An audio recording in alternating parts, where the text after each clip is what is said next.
Lovely, jubbly, just tricked you there. God, look at 7.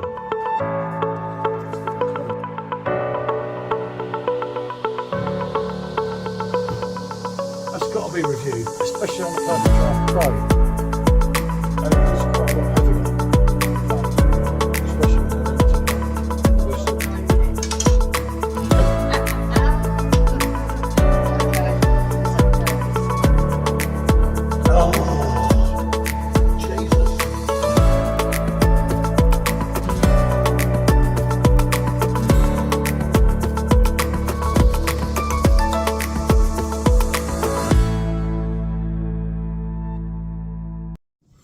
Good afternoon, people. Wow, what can I say? PJT, rate my beer, and welcome to the channel if you've not been here before.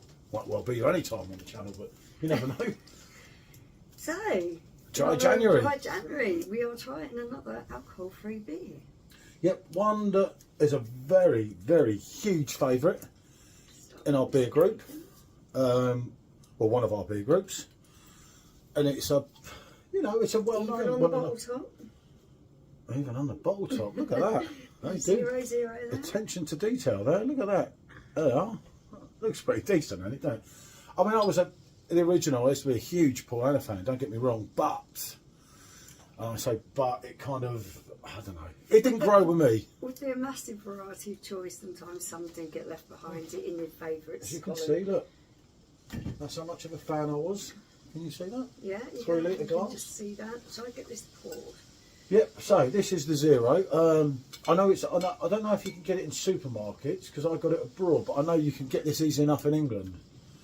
Like I say, I wonder if you can Do you know what I'm going to? Just for the I can't.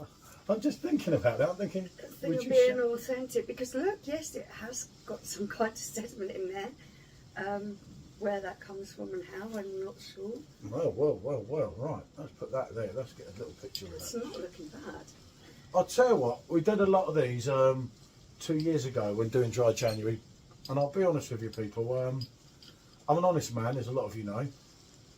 Wife smiling behind there, right? But some of them left a lot to be desired. I'm a pure Franz kind of fan. Franz kind of my favourite beer. But the alcohol one, the non-alcohol one, sorry, was absolutely a joke. That looks decent, you know. Maisels, which I absolutely despise of, the actual Weissbier, when I recall back, yeah, that was the best wheat beer. With the non-alcohol, it was, it actually tasted really good. It tasted like, well alright. like almost as good as the normal Maisels. Anyway, I say, that's what we're doing. It's a well-known brand, as I say, huge in some of our beer groups. And I'll tell you what, I've got to admit, that looks the part, doesn't it? That really does. I think look at that. if I hadn't seen the bottle and you presented that to me as it is right now, I'm going to think that I'm getting the genuine thing, not the zero alcohol. Yeah, the carbonation, remember it's a non-nucleated glass, looks good as well. And anyone into Dry January, well done. If you're doing it, you're doing well. Yeah, well done. You know, take nothing away from yourself. Be proud. Every day's one less to go. It's the colour, the haziness, the head that's formed on this. It just really looks the part. But have a smell. See if you get a bit of wheat, a bit of yeastiness. Obviously, prior to this, the only non-alcohol one we've done is Kronenberg Blanc. That video should already be up. If you haven't, do take a look. We didn't score it very highly, unfortunately, because it wasn't what it said it was. You have a smell, though. It doesn't smell bad, either. It smells somewhat strange to me. There still is a little bit of that wintry kind of smell to it. Yeah. I thought it smelled a bit off, if I'm honest, but I'm not great with my sense of smell. Well, my wife said I'm not that great at anything, but sense of smell, you know, with the old nose being done back in my earlier days, I just felt it felt a bit, I don't know, different. Like something gone off. No, it didn't smell off. Well, it's not gone off, it's brand new. God Christ, no, it's got There's a long time on it, that. A little bit of a metallic-y hint. Maybe that's it. To the smell. 1634 Paulaner have been going for one of the hugest big players in Germany, you know. And I can't say them Germans would drink anything. No, I know. I tell you what's making me laugh on this. If this was an actual beer review, I would be like, going, go on then, let's get in and try it. And I'm just like... So you're not very enthusiastic about this, you know. After you. No, go on, you go first. Why? Because that foam, I don't want all over my nose. Right. So look, that looks half decent. Now, I want to say one thing here. If you're in a pub, that looks the part, doesn't it? It does look no one the would know part, any different.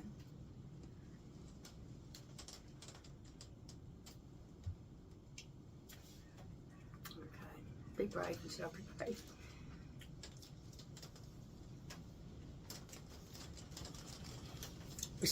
It's zesty, it's citrusy, it's actually a little bit creamy. It's a little bit peppery as well. Yeah, that's not bad, is it? The aftertaste of it, yeah, you know. Yeah, you know that the alcohol's missing. You're not getting away with that. That's quite apparent. But that isn't a bad... If you were in that kind of situation where, for whatever reason, you couldn't drink, you still wanted to feel part of the environment of people out drinking. Cool. Yeah, I know, very windy. Let's see. This one is one that I feel could actually fulfil that role quite well. That's not bad. Not brilliant, but not bad. No. For me, when I think back, I don't think it's bad as a fancy Carner, but it's all right. You're not going to shout it well. We're not going to argue. You know, the good thing now is sometimes we do a beer review. We argue, especially when it's one beer. We argue who's going to get it. None of us bloody want these ones. But it's so-so. It is. Yeah.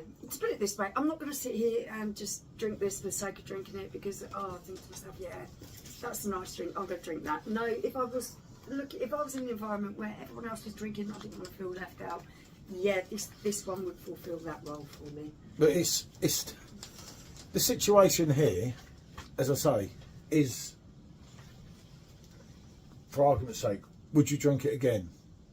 No. Well, I've just explained under what conditions I'd probably drink it. Well, you see, the difference with me is if I don't care what everyone else does, I'm my own person. So if I was out in a pub and there was nothing I liked, or I wasn't drinking, and I drink Coke Zero. I drink Coke Zero because I love Coke Zero. So it makes no odds to me on that respect. But as a representation goes, it's all right, isn't it? It isn't bad. The taste isn't bad. You would feel like you were having a beer without the alcohol. It's not going to fool anyone. You know, it's some of the... I mean, you talk about the zeros. I go back to, say, Corona Zero. Now, Corona Zero, I beg to differ. With a bit of lime in it. You could be easily fooled. You could be fooled, especially if you'd had a couple, couldn't you? You know, and when I did the mix I don't think this would... This is never going to fool anyone. Actually, some people in the Keg Exchange beer group, it might well do. What's he like? What's he like? Well, you know, I can name a few, but I'm not going to. But I can think of a few that might, you know, after they've had a couple, they wouldn't. Actually, I know a few of them. No more. Right. For me, it's okay. It's not growing, to be honest. It's definitely not growing. It's like the first sip, I thought, that's not bad. The second one, I'm thinking, I'm not so sure here. So I'm rating these as this particular thing of non-alcoholic beers. This is what the rating's going. I'm not putting it up against alcoholic beers. This is just the non-alcoholic beers. I'm giving it points for what it looks like, how it pours, how authentic it looks, smells and tastes. So for this one's gaining points because it does look the part. It really does look very good. Smell-wise, so wasn't too bad. Taste-wise, it's getting worse. It isn't horrible, but you're not going to want to drink a lot of it. So I think this one is going to get, for me, I rate my beer a 6. And I've got a 5. Purely because it really does look the part. And I think the presentation and the visual aspect of things really help play a part in this sort of thing. I get what you're saying there, but as I say, it's like the first sip, it was all right, wasn't it? The second sip, it's sort of like going down. I was thinking like a 6 or a 7 at first. But then the third one, I'm thinking, ugh. But it is what it is, and I get that. You know, a lot of people say, don't bother with alcohol free, just have a cup of tea, just have that. People do like these, you know, and all we can do is give our take on them. I mean, I know a certain man, Mark, absolutely loves them. Absolutely loves them.